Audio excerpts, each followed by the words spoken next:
안녕하세요. 로맨틱 아이즈의 금손 언니입니다. 연장을 받으시고 나서 애프터케어 관리 요령에 대해서 이야기를 좀 해보겠습니다.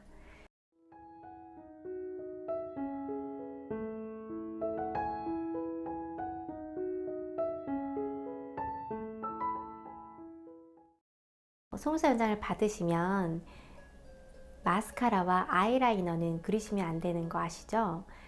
아이라인을 그리실 수는 있어요.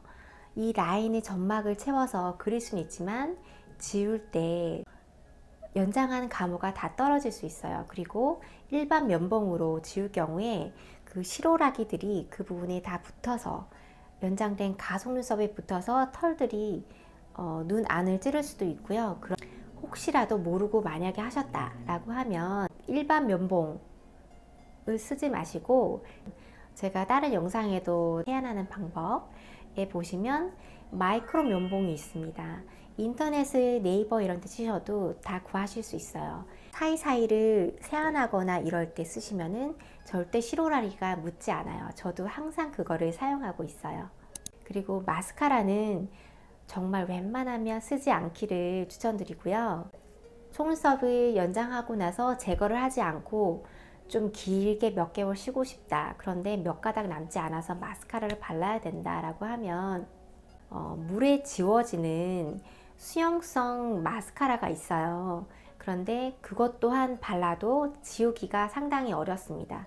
덕지덕지 붙어서 제대로 세안을 하지 않으면 위생상 굉장히 좋지 않고, 마스카라를 하지 않으려고 속눈썹 연장을 하는 거니까 마스카라는 웬만하면 바르지 않는 게 좋습니다. 뷰러는 찝으면 안 돼요. 왜냐하면 속눈썹 연장을 한 상태에서 뷰러를 찝게 되면 가모의 컬이 꺾여 버릴 수 있기 때문이죠. 그리고 아이라인을 그린다 라고 하면 정말 본인이 지울 수 있는 범위 내에서 점막보다는 윗 라인이나 눈 끝부분의 라인을 그리는 정도가 좋을 것 같습니다. 저 같은 경우도 정말 웬만하면 하지 않지만 눈화장을 좀 해야 되는 날이다 라고 하면 저는 눈 끝부분만 좀 그리는 편이거든요. 자, 그러면 이제 세안에 대해서 이야기를 좀 해볼게요. 시술을 받고 나서는 적게는 10시간에서 24시간 정도 물이 닿으면 안 돼요. 그러니까 세안을 하실 때 물을 묻히면서 세안을 하시면 안 된다는 거죠. 그러면 당일날 어떻게 세안을 해야 되냐라고 하면 이런 타입 있죠. 오일이 들어가 있지 않은 바이오덤이라는, 많이 보셨을 거예요. 이런 제가 실제로 쓰는 거고 샵에 비치해 두고 손님분들이 쓰고 있어요.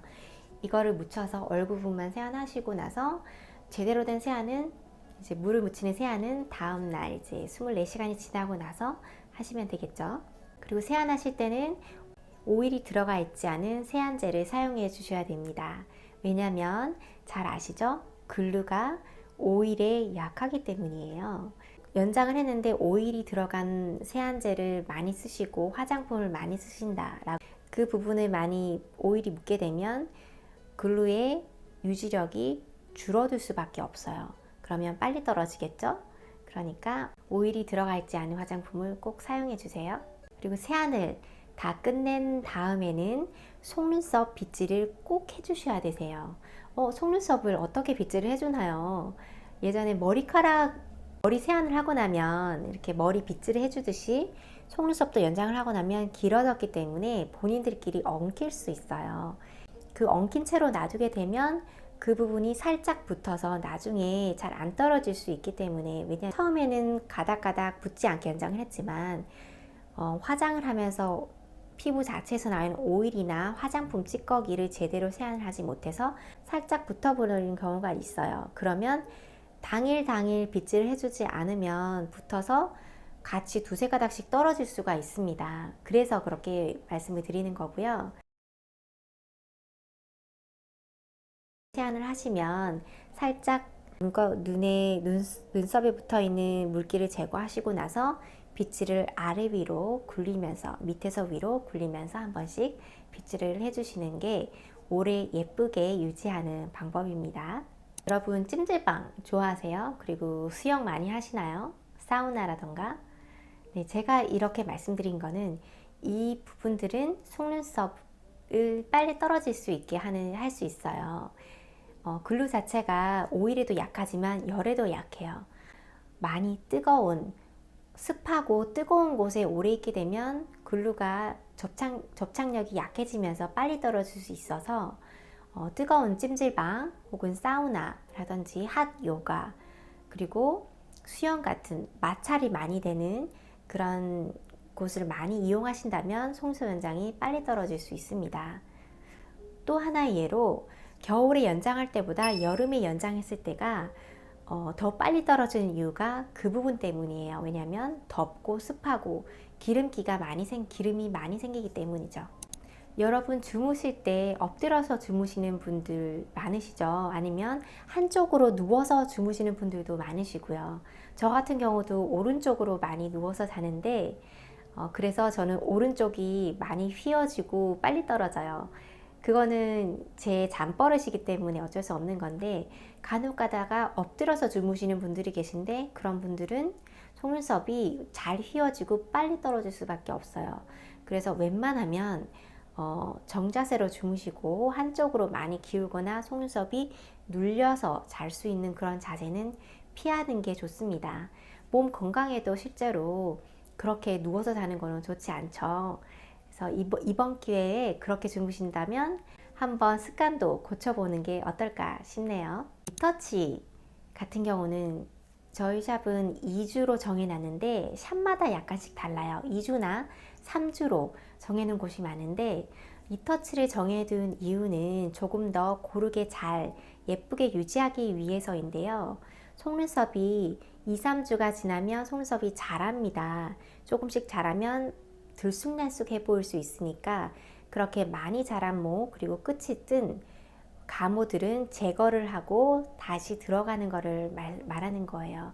속눈썹을 잘 유지하고 싶으시다면 정확하게 제대로 안전하게 연장하는 샵을 주기적으로 리터치를 받으시는 것도 하나의 좋은 속눈썹을 오래 유지할 수 있는 방법입니다.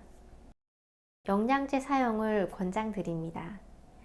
저 같은 경우는 2가지 타입의 영양제를 샵에서 팔고 있는데 한 가지는 이제 정상적으로 천천히 자랄 수 있는 제품이고요. 또 하나는 속눈썹이 너무나도 약해서 시급하게 빨리 속눈썹이 자라야 되는 경우 조금 더 빨리 자랄 수 있는 그런 타입의 2가지를 가지고 있는데 속눈썹을 본인은 체크하기가 힘드니까 시술자분들이 속눈썹을 다 제거하고 실제로 보면서 속눈썹이 좀 약해졌다면 속눈썹 영양제도 권해드리는 게 좋습니다. 본인 샵에 영양제를 안 쓰시더라도 실제 고객분이 속눈썹 영양제를 가지고 계시다면 매일매일 쓰시는 것도 좋습니다. 영양제를 어떻게 써야 되냐? 가끔 생각날 때마다 한 번씩 바르시면 효과가 정말 하나도 없어요. 그렇게 하시면 안 되고 얼굴에 화장품을 매일매일 바르시죠. 생각날 때마다 화장품을 바르시는 건 아니잖아요. 관리해 주시기 위해서는 매일매일 가장 좋은 건 아침 저녁으로 한번 눈 라인에 한번 살짝 긋기만 하면 돼요. 눈 안에 들어가지 않게 하셔야 되고 눈두덩이에 살짝만 바르시면서 정 안 된다 라고 하면 밤에 자기 전에 한 번씩이라도 꼭 바르시면 속눈썹이 건강하게 조금 더 빨리 자랄 수 있습니다. 속눈썹이 좀 자라고 나면 너덜너덜 떨어질 것처럼 몇 가닥씩 남아있는 경우가 있죠. 그러면 불편하다고 눈을 막 비비는 분들이 계세요. 그렇게 하시면 본인 속눈썹이 다 떨어지거든요. 그렇게 하지 마시고 만약에 제거할 가모가 어중간하게 남았다라고 하면 연장했던 샵에 연락을 해서 가모를 제거하고 싶다라고 말씀을 하는 게 좋습니다. 그렇게 하다가 본인 모가 탈락 주기에 맞지 않게 빠져버리는 것보다는 샵에 방문하셔서 제대로 핀셋으로 잘 제거를 한다거나 리무버를 묻혀서 살에 닿지 않게 묻혀서 잘 제거하는 게 건강하게 모를 유지하는 방법일 수 있습니다. 저 같은 경우도 처음에 연장을 받을 때는 제가 눈을 많이 비비는 습관이 있었어요. 그런데 속눈썹 연장을 받고 나서 눈을 비비다 보니까 불편하죠. 가속눈썹이 나의 진짜 속눈썹이 아닌 게 붙어 있으니까 까끌까끌하니까 불편해서 눈을 비비는 걸 멈추고, 이게 반복되다 보니까 눈을 불편하거나 쑥스럽거나 이럴 때마다 눈을 만지고 이렇게 했던 버릇이 싹 없어져 버렸어요. 속눈썹 연장을 받고 나서 저의 나쁜 버릇, 얼굴을 터치하는 버릇이 없어졌는데, 이렇게 속눈썹을 자주 비비는 버릇 또한 있으시면은 속눈썹이 빨리 떨어질 수 있습니다. 관리 요령에 속눈썹이나 이런 눈을 자주 비비는 행동도 속눈썹을 빨리 탈락시킬 수 있습니다 라고 알려드리는 게 좋겠죠. 시술을 받으시고 나서 3일 이내에 무료 AS 기간이 있다라는 것도 알려주시는 게 좋습니다. 속눈썹 연장을 받으신 고객 부주의로 빨리 떨어질 수 있기 때문에 그 전 시술자 부주의로 볼 수 있는 기간은 3일 정도 기간을 두고, 그 안에 한쪽 눈만 우수수 떨어진다 라고 하면 글루나 무슨 그 시술자의 부주일 수 있기 때문에 연락을 주시면 무료로 AS를 해드리겠습니다 라고 공지를 해주시는 것도 좋습니다. 속눈썹 연장을 받으시고 나서 애프터케어에 대해서 이야기를 좀 해봤습니다.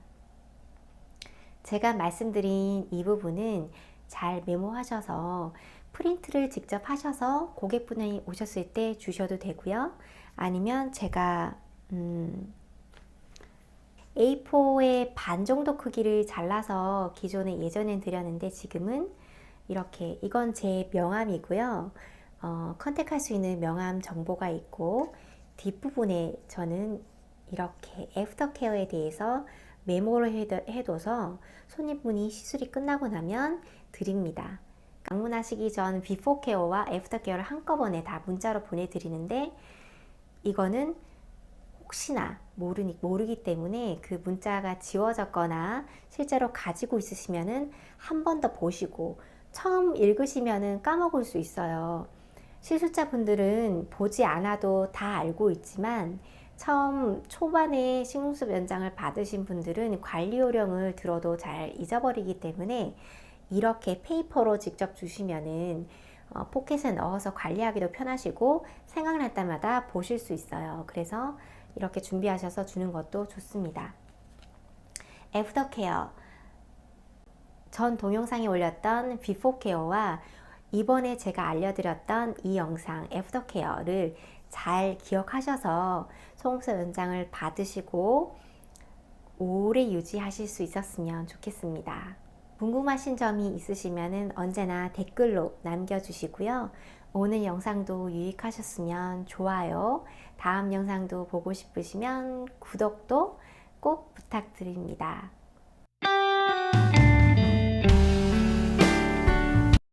요즘에 전 세계적으로 비즈니스가 많이 힘든데요.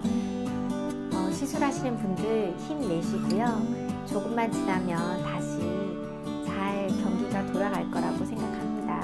저 또한 지금 조금 힘든 상황이지만 손님이 없다고 해서 너무 움츠러들지 마시고 그 시간에 내 자기 개발, 그리고 혹은 지금 볼륨셋이 안 돼서 볼륨 연장을 연습하고 계시다면 이런 빈 시간에 그런 연습을 많이 하시는 것도 좋다고 생각합니다.